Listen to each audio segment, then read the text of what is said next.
معانا نوع من أحلى أنواع الحلويات في رمضان. دمياط بس اللي مشهورة بنوع الحلويات ده، وهو العزية الدمياطي. هنعملها على طريقتهم كده، بس بطريقة سهلة وبسيطة، وفي نفس الوقت الطريقة مش مكلفة، وفي نفس الوقت نوع من الحلويات حلوة قوي قوي قوي. هنجيب على طول معانا كوباية من المكرونة، كوباية واحدة بس.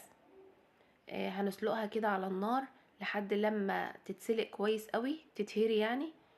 وبعد كده هناخدها بعد ما تتسلق، ننزل عليها بكوباية من الحليب. وبعد كده هناخدها على الخلاط نضربها، هتبقى معانا بالشكل ده.